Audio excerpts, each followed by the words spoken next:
या मुंह से बोल के कर सकते हैं। हाँ हाँ हाँ, क्या करना है? वे आंखें, चैप्टर का नाम है वे आंखें।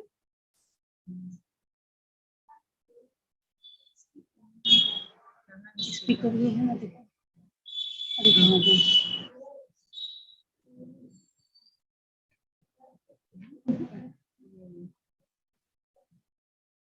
गूगल बना दिया। हाँ, इसी में आता है। वे गुड मॉर्निंग मैम।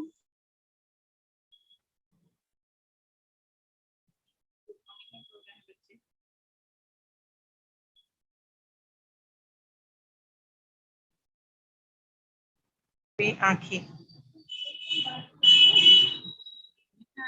नहीं आया, आता है उसमें, इसी में आता है। इसी में आता है। स्पीकर ऑन करने से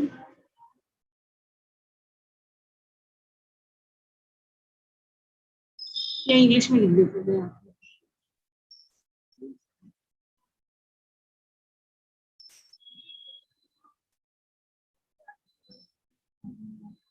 एक ये बनाइए,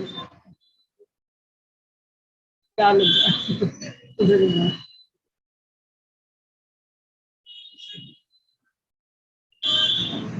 हाँ आ तो गया, खा लिख लीजिए।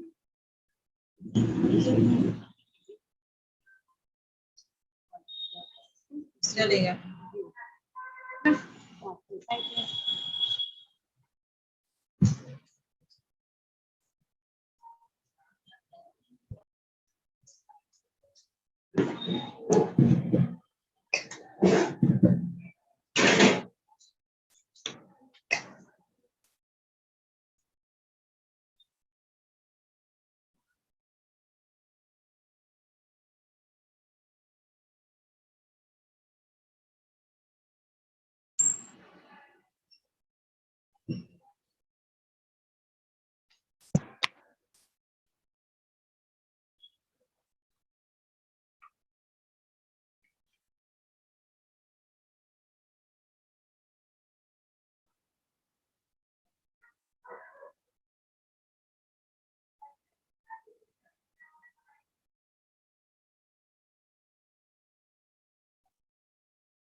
हेलो,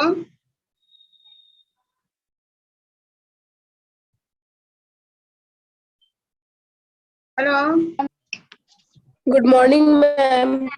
गुड मॉर्निंग बेटा। हाँ चलिए, अपना जो पति कविता थी, अब उसके बाद में अपन अगली कविता वे आंखें अपन आज करेंगे। ठीक है। वे आंखें कविता को लिखने वाले कवि का नाम है सुमित्रा नंदन पंत। ठीक है। अब हम सुमित्रा नंदन पंत कवि के बारे में उनका जीवन परिचय देखते हैं। ठीक है, चलिए। पंत जी का जन्म कौसानी, जिला अल्मोड़ा, मूल नाम उनका गोसाई दत्त था। ठीक है। आपकी प्रारंभिक शिक्षा कौसानी गांव में, स्कूल मतलब उनकी प्राइमरी शिक्षा कौसानी गांव में ही हुई, और उसके बाद में उनकी उच्च शिक्षा बनारस और इलाहाबाद में हुई। ठीक है। युवावस्था में, जब उस समय असहयोग आंदोलन चल रहा था और जिसको हमारे जो महात्मा गांधी है राष्ट्रपिता, वो चला रहे थे, तो उस समय क्या थे, हमारे सुमित्रा नंदन पंत जी युवावस्था में थे, तो वो भी क्या है, असहयोग आंदोलन में कूद पड़े। हाँ, और वो देशभक्त तो थे ही, तो उन्होंने क्या किया था, असहयोग आंदोलन में महात्मा गांधी जी की बहुत मदद की। ठीक है। साहित्य में उनकी विशेष रुचि भी थी। ठीक है। और उन्होंने क्या किया था, अविस्मरणीय योगदान भी दिया। उसके बाद में उनको क्या है, बहुत सारे पुरस्कार भी मिले, जैसे भारतीय ज्ञान पीठ पुरस्कार, साहित्य अकादमी पुरस्कार, सोवियत लैंड और नेहरू पुरस्कार, इनको सुमित्रा नंदन पंत जी को मिला। भारत सरकार ने आपको पद्म भूषण से भी सम्मानित किया था, और उनकी मृत्यु कब हुई थी, 1977 में। ठीक है। और उनका जन्म कब हुआ था, 1900 में हुआ था। कहाँ पर, अल्मोड़ा, जो कि कहाँ पर है, उत्तरांचल में है। ठीक है। तो जन्म उनका 1900 में हुआ था और उनकी मृत्यु 1977 में हुई थी। अब देखिए उनकी रचनाएं, उनकी निम्नलिखित रचनाएं हैं। देखो, काव्य में वीणा ग्रंथि, पल्लव, गुंजन, युगवाणी, ग्राम्या, चिदंबरा, उत्तरा, स्वर्ण किरण, कला और बूढ़ा चांद, लोकायमान, बूढ़ा चांद, है ना, ये सब क्या है, उनकी कविताएं थी। अब नाटक क्या है, रजत रश्मि, ज्योत्सना, शिल्पी, ये सब क्या है, उनकी नाटक है। ठीक है। उपन्यास में हार, ठीक है, उनकी रचनाओं में काव्य भी है, नाटक भी है और उपन्यास भी है। कहानियों व संस्कार में कहानियां और संस्मरण में उनकी क्या है, 5 कहानियां, 60 वर्ष, 1 लेखांकन, ये सब क्या है, कहानियां और संस्मरण है। ठीक है। अब देखिए इनकी जो कविताएं हैं उनकी क्या क्या विशेषता है, उनके बारे में अपन जाने हैं। तो सुमित्रा नंदन पंत जी छायावादी कवि थे। ठीक है।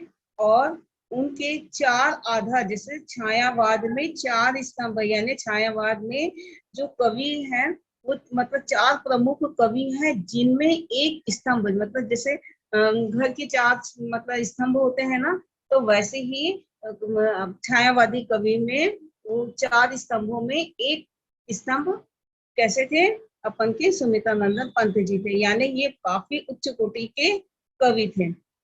आप प्रकृति के चहेते कवि हैं। आपकी प्रकृति का सुकुमार कवि, आपको प्रकृति का सुकुमार कवि भी कहा जाता है।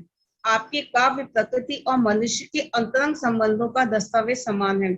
यानी उनका प्रकृति के प्रति बहुत ज्यादा स्नेह था। और वो कहा जाता है ना, प्रकृति और मनुष्य के बीच की कड़ी क्या है, ये अपन के कवि भी हैं। आपने प्रारंभ में छायावादी परिपाटी को अपनाते हुए काव्य सृजन किया है। प्रगतिशील दौर में ताज और वे आंखें, इनकी क्या है, प्रगतिवादी कविताओं की रचना है। इसके अलावा आप अरविंद के मानववाद से प्रभावित होकर मानव तुम सबसे सुंदरतम जैसी पंक्तियों का भी सृजन किया है।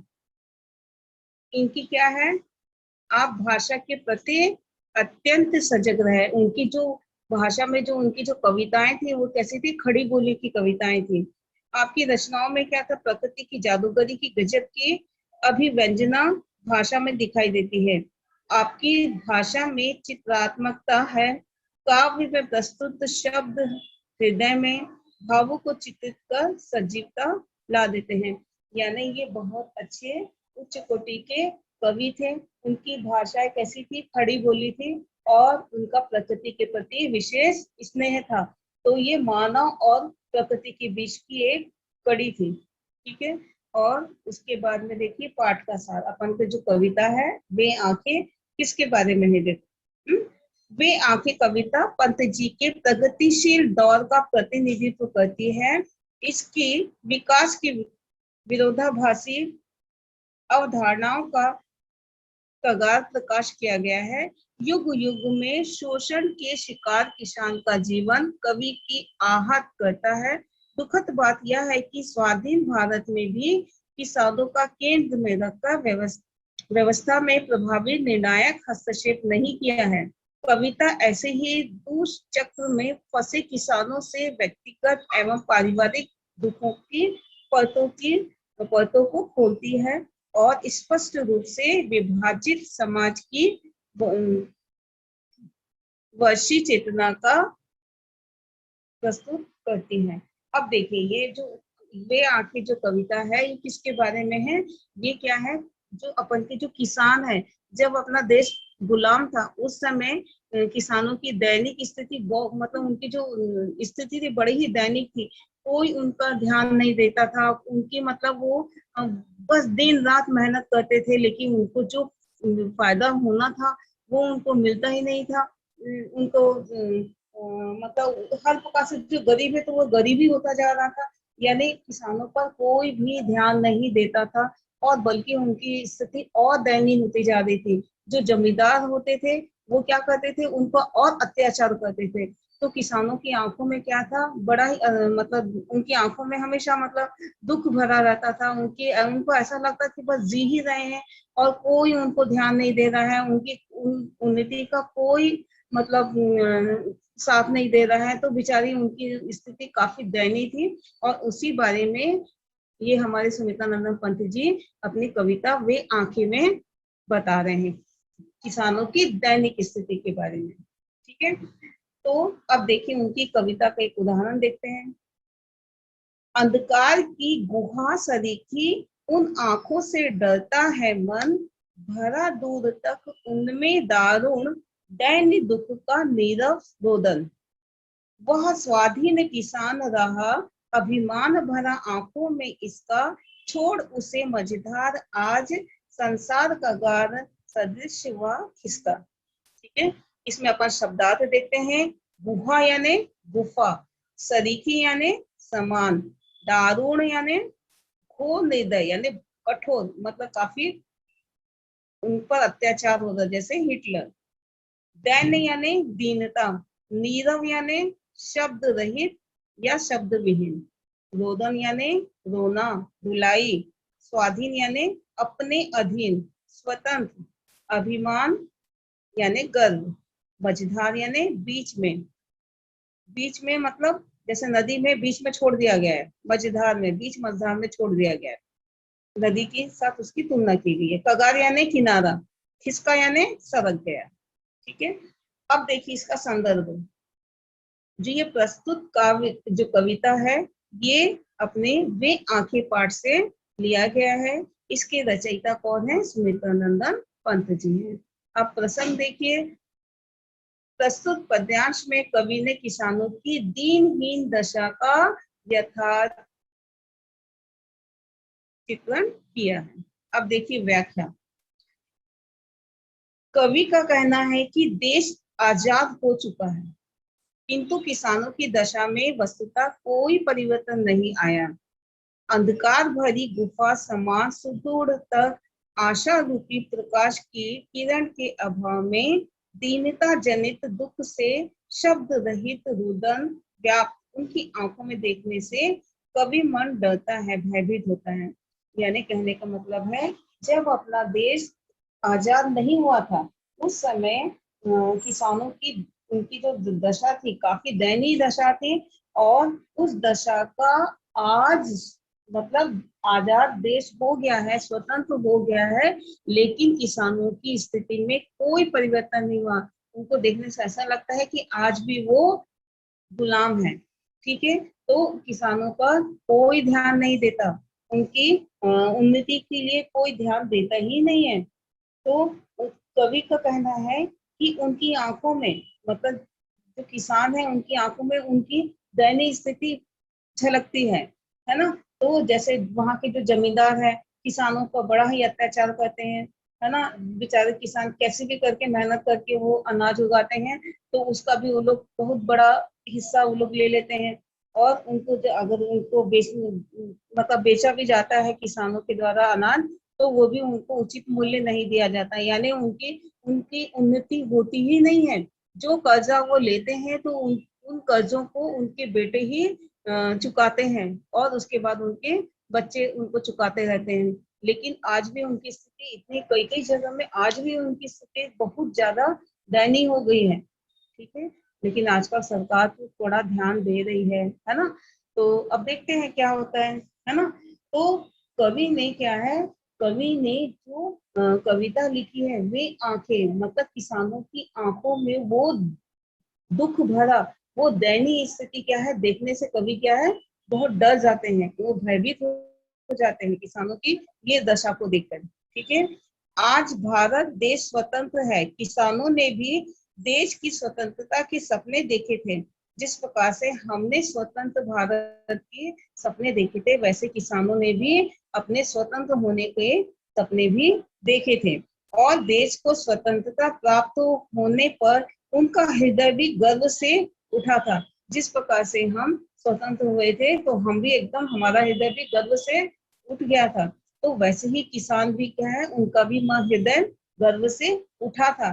किंतु देश की स्वाधीनता से भी उनकी त्रासद स्थिति में कोई परिवर्तन नहीं आ पाया। यानी उस समय जो दयनीय स्थिति गुलामी के समय थी, वही स्थिति उनकी स्वतंत्रता के बाद भी थी। उनकी स्थिति में कोई परिवर्तन नहीं हुआ था। किसानों की समस्याएं आज भी यथावत है। ठीक है, आज भी यथावत है। आज भी किसान अपने अस्तित्व को बचाए रखने के लिए संघर्ष करने के लिए विवश है। स्वाधीन भारत में नदी की खिसकती कगार पर खड़े के समान किसानों की स्थिति अति क्या है, संकट ग्रस्त है। तो कविता अपन की जो है, देखिए, अंधकार की गुहा सरीखी उन आंखों से डरता है मन, भरा दूर तक उसमें दारुण दैन्य दुख का नीरव रोदन। यानी जिस प्रकार से जब देश गुलाम था, उस प्रकार से उनकी स्थिति काफी, किसानों की स्थिति काफी दयनीय थी और उनके आंखों में अंधकार छाया हुआ था। उनको जो अत्याचार होता था, जमींदार लोग जो अत्याचार करते थे, और उनको क्या मैं बताई थी ना कि उनका जो उपज का जो अनाज जो भी उगाते थे, तो उनका बहुत बड़ा हिस्सा जमींदार लोग हड़प लेते थे। और अगर वो लोग कोई कर्जा भी लेते थे तो इतना ज्यादा उनको ब्याज लगा देते थे, बेचारे चुकाते चुकाते ही उनकी मतलब उनका खानदान ही पूरा उसमें डूब जाता था। तो इस प्रकार से उनकी आंखों में वो सब दीनहीन दुखों का, ये सब कवि ने क्या है, देखा है। भरा दूर तक उसमें दारुण दैन्य दुख का नीरव रोदन। यानी उनकी आंखों में जो दुख है, उनके जो आंसू है, उनका रोना क्या है, कवि ने देखा है। और वो क्या है, कवि भी उनकी आंखों से उनकी दयनीय स्थिति, उनकी आंसुओं को देखकर कवि भी डरता है, उसको भय लगता है। वह स्वाधीन किसान रहा, अभिमान भरा आंखों में इसका, छोड़ उसे मझधार आज संसार का घर सुदूर हुआ किसका।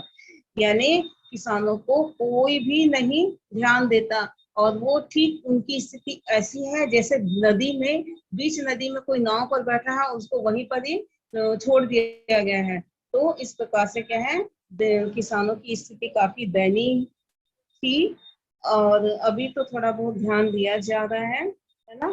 तो इस प्रकार से कवि का कहना है कि जो स्थिति पहले थी गुलामी के समय, आज भारत स्वतंत्र होने के बाद भी क्या है, उनकी स्थिति बड़ी दयनीय है। वही स्थिति है और उनकी स्थिति में कोई परिवर्तन नहीं हुआ है। और उसको देखकर, उनकी दीनहीन स्थिति को देखकर कवि भी डरता है ना। और उनको क्या, संसार का गार सुदूर हुआ किसका। जिस प्रकार से नदी के किनारे, जो नदी का जो तट होता है, पानी के बहने से क्या है, धीरे धीरे किनारे क्या होते, खिसकते जाते हैं। मिट्टी क्या होती है, पानी में विलीन होने लगती है, और किनारे क्या होते हैं, और दूर दूर तक खिसकने लगते हैं, है ना। तो उसी प्रकार से किसानों की स्थिति भी आज भी बिल्कुल नदी के जैसी है। जिस प्रकार से उनका किनारा खिसकता जाता है, वैसे ही उनकी परिस्थिति में कोई परिवर्तन नहीं आया है, और आज भी उनकी स्थिति बड़ी दयनीय है। ठीक है, ये अपनी उनकी कविता हो गई है भाई, उसका अपन ने व्याख्या भी बता दी है। अब इसमें विशेष क्या है, देखो, किसानों की दुर्दशा से कवि का मन क्या है, आहत है, बहुत दुखी है कवि भी। दूसरा है, कवि किसानों की त्रासदपूर्ण स्थिति का मानविक प्रभावी चित्रण कवि ने किया है। नंबर 3 है, अंधकार की गुहा सरीखी उन आंखों से डरता है, मन में उपमा अलंकार संपूर्ण पद में अनुप्रास अलंकार भी है। इनकी भाषा में खड़ी बोली है। मुक्त छंद कवि की प्रगतिवादी विचारधारा की झलक भी दिखाई देती है। अब देखिए, क्वेश्चन आंसर अपन करते हैं। चलिए, क्वेश्चन नंबर 1, उपयुक्त पद्यांश में कवि ने किसकी दुर्दशा का चित्रण किया है। आंसर है, उपयुक्त पद्यांश में, जो मैंने अभी कविता बताई थी, इस पद्यांश में कवि ने किसानों की दुर्दशा का चित्रण किया है। नंबर 2, कवि किसकी आंखों में झांकने से डरता है। आंसर है, कवि किसानों की आंखों में झांकने से डरता है। नीरव रोदन कौन करता है, कौन करता है भाई। किसान अपनी विवशता पर क्या है, नीरव रोदन करता है। नंबर 4, किसने स्वाधीन भारत में स्वाभिमान भरा जीवन जीने का सपना संजोया है। किसने भाई? किसानों ने भी। किसानों ने स्वाधीन भारत में स्वाभिमान भरा जीवन जीने का सपना संजोया था। नंबर 5, किसान की आंखें किसके समान अब हो गई है? सर्वथा शोषण और त्रास सहन करते हुए पुत्र की जमींदार के द्वारा नृशंस हत्या, यानी उनकी जो निर्मम हत्या कौन करता है भाई? जमींदार लोग। वो अत्याचार करते हैं किसानों पर, तो उनके बच्चों की, उनके बेटों की इस प्रकार से हत्या किसानों ने क्या है देखी है, और वह अपनी जीविका के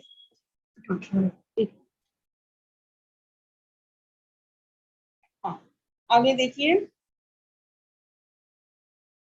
सदा शोषण और त्रास सहन करते हुए किसान क्या है काफी दुखी है, और जमींदार क्या करता है? उनके पुत्र की निर्मम हत्या कर देता है, और जीविका का उनके पास कोई सहारा नहीं होता है, सहारा छिन जाता है। जब किसान अपने पुत्र की हत्या करते हुए देखता है तो वो बेचारा काफी दुखी हो जाता है, और उसकी जीविका का जो साधन होता है, मतलब उसका पुत्र भी है, वो उसकी आंखों के सामने ही उसकी हत्या कर दी जाती है, तो उसके कारण वो और भी ज्यादा दुखी है, और उसकी आंखों में क्या है? घोर अंधकार, एक गुफा के जिस प्रकार से गुफा में अंधकार फैला रहता है, उसी प्रकार से किसान की आंखों में उसके पुत्र की हत्या होने के बाद में जीविका के लिए सहारा छीन जाने के कारण अंधकार छा जाता है। नंबर 6, संसार कगार खिसकते सुदूर किसकी स्थिति से हो गई है ना? मैंने बताया था, जिस प्रकार से नदी के किनारे पानी के बहाव के कारण कट जाते हैं, उसी प्रकार से किसानों का संघर्ष क्या है? आज भी विद्यमान है, और वे उस नदी के समान है जिस प्रकार से नदी के किनारे क्या है? पानी के बहाव के कारण कट जाते हैं। ठीक है, अपना ये कविता यहाँ पे कंप्लीट हो गई है बेटा। कल अपन आगे पढ़ेंगे, व्हाट्सएप में मैं इसको भेज दूंगी। ठीक है, समझ में आया? Yes. ये नहीं Yes, कुछ ma'am. समझ में आया बेटा? हाँ, कल आगे इसका पढ़ेंगे। Yes. ओके बेटा। Yes, ma'am. जी मैम।